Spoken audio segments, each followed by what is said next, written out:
Hi everyone， 欢迎来到守望好莱坞。不是吧？这是73岁的状态。最近影后雪歌妮微佛连登时尚她两刊大风，黑裙迎风，挺拔飒爽，粉妆耀眼，风不可挡。网友感叹不愧是女王。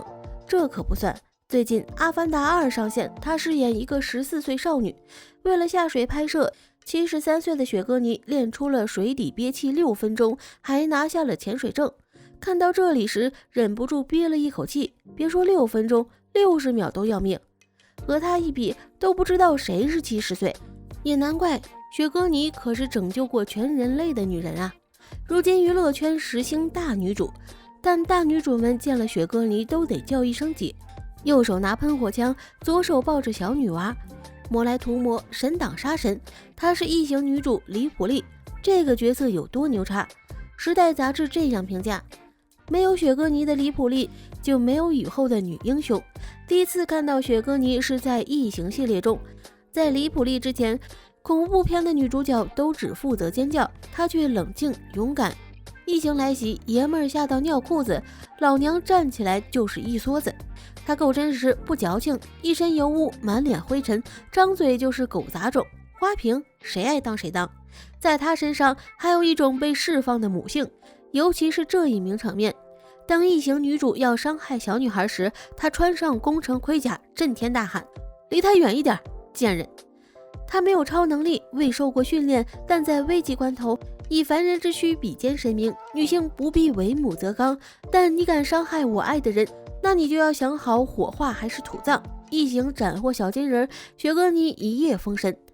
但鲜为人知，这个影史留名的英雄角色本来是想找男人演，雪歌妮却告诉世界，女性也能拯救人类。可谁敢相信，这样一个大女主却从小活在外貌焦虑中。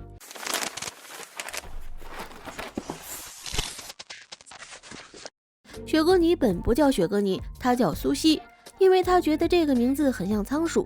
1967年，在《了不起的盖茨比》中扮演雪歌妮霍华德一角后，于是她选择改成这个名字雪歌妮，因为这个名字和我一样长。到她10岁那年，他们一家先后在30个地方居住过。1961年，雪歌妮进入了女子学校读书，因为个头明显比班上大多数同学要高很多，经常被同学们取笑。为获得同学的接纳，她只好接受了班上小丑的角色。雪歌妮14岁就发育挺直，整个青春期只长了1厘米，但她11岁就长到了179厘米。生于演艺世家的她，从小就感受到了格格不入。老妈是著名演员，优雅纤细，闺蜜还是福利文，老爸是电视主管，开创今日秀、今夜秀，睿智斯文。我却像是一个巨大的蜘蛛，她苦笑。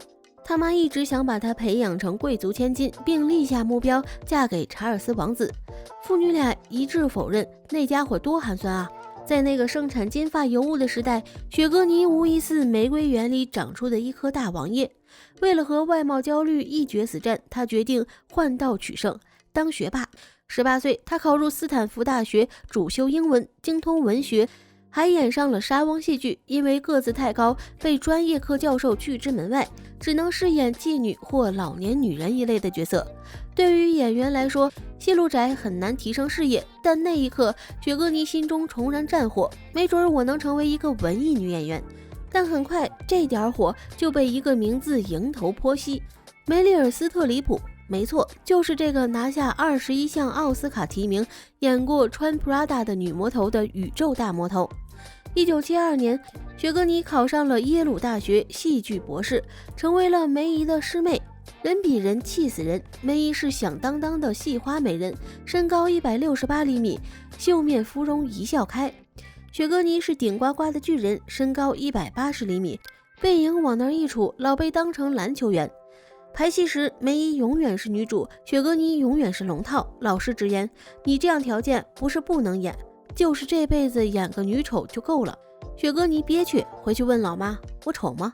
他妈如实回答，你不丑，就是普通，扔在路上都找不到。幸好你长得高，总有一天你会爱上你的身高。妈，求你别说了。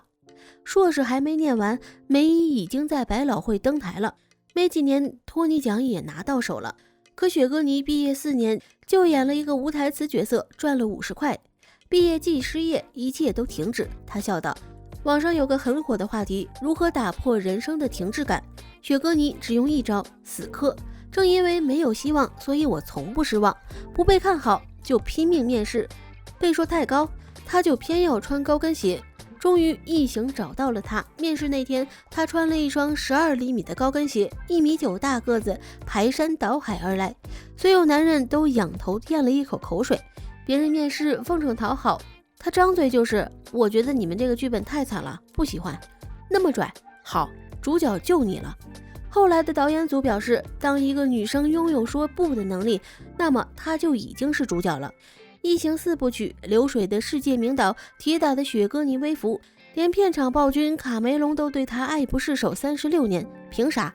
随便举个例子，异形4里有一幕是李普利盲投3分球，按别人随便搞个剪辑就算了，但雪歌妮回家练了1个月，拍摄时一头穿针，旁边的男演员直接爆了一句粗口，什么叫松弛感？这就叫松弛感。因为足够努力，所以毫不费力。他饰演的李普利在雷德利·斯特克执导的系列首部中，与流行太空的宇航员同事们一同遇到了这个臭名昭著的太空怪物。初亮相，他只是团队里的一个组员，一个并无太多技能和特长的普通人。人类同伴逐一被异形所消灭，在孤独的宇宙航行过程中，雷普利要不断动用智慧避免强大的外部生物，还要努力与内在的恐怖心理搏斗。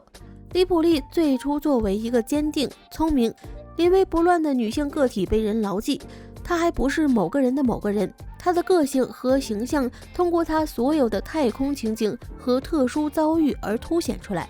到了第2部，她的角色标签里加入了母亲的身份，在母性驱使下，李普利拥有了与异形斗争到底的勇气。再到后来，随着她能力的增强，她的荧幕形象开始英雄化和超人化。在与地外文明的不断交涉中，他背负人类的际遇，展开自我救赎，其荧幕形象不断进化，他成为母亲、宿主，有了更丰富的社会关系。在与异形的深入交战过程中，母性、神性递进式的附着到他的身上。在异形中一炮而红的雪歌妮，大女主形象再也没从她的事业中脱离。上班女郎，她是强势垫肩、利落裤装，瘸了脚也可以用拐杖指点江山的职场女强人。迷雾森林18年，她是穿山越岭保卫星星和自然并肩作战的女科学家。彩虹经典天佑鲍比，她饰演的妈妈最后出场演讲看过没说不爆哭的。此后她继续在事业的道路上求索。1986年参演的异形续集取得了轰动性成功，雪歌妮因此获得了金球奖和奥斯卡双料提名。之后，雪歌妮进入自己电影事业的多产期，先后斩获奥斯卡最佳女主角和最佳女配角等多项提名。离开戏剧舞台多年后，她又于90年代中期重登舞台，参加了一部杜拉戏剧的演出。1997年的《冰风暴》为她获得了英国电影和电视艺术学院的1大奖和1项金球奖提名。镜头里的雪歌妮好像从来不曾年轻过，也绝不粉饰少女感。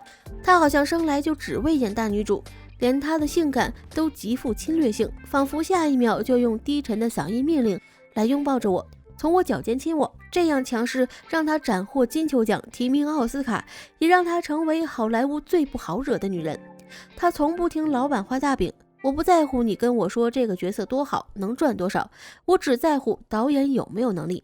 如果一部电影不能让演员发挥所长，那就是垃圾。她绝不做男性的附属品，因为我长得高，所以从不是谁的甜心宝贝。又因为李普利这个角色太深入人心，没有人敢潜规则我，都怕我从袋子里掏出一把喷火枪。最关键的是，她一直用作品为女性发声。无论是不道德的审判里反击的波丽娜，还是阿凡达里强大的格雷斯博士，他们并不完美，却是要为未来一战。雪歌妮坚持道，我一直被那些在这个世界上不太自在的女性所吸引，她们可能因为外形、热爱和执着与世界格格不入，但我始终知道，女性可以有不同的风格和人生。人人都说你不正常，但不正常才是正常。如今雪歌妮已经73岁了，和老公恩爱38年，在电影界继续奋战。有人问娱乐圈对女性是不是特别残酷，她回答，任何圈子对女性都很残酷。人们希望你青春又不老，却又操持家务，希望你能力过人，但又不抢风头。但我偏不，我喜欢变老，喜欢我的细纹和白发，喜欢我的锋利和身高。当你到了一定年纪，你会深刻地体会到，那些你与世界格格不入的棱角，往往是你闪闪发光的特质。初入职场时，我们都想社会点、圆滑点，努力满足大众的期许，融入圈子，精于世故。但工作10年后，午夜梦回时，我常常会想念那个横冲直撞的小兽一般的自己，可能不够好看，可能固执己见，无限希望，死磕到底，想念那些在夜风中发在朋友圈的积雪。我要再和生活死磕几年，要么我就毁灭，要么我就注定愁旧辉煌。如果有一天你发现我在平庸面前低了头，请向我开炮。最后，如果你喜欢这部影片，别忘了按个赞，或是分享给身边喜欢的朋友。感谢您的鼓励，我们下期再见。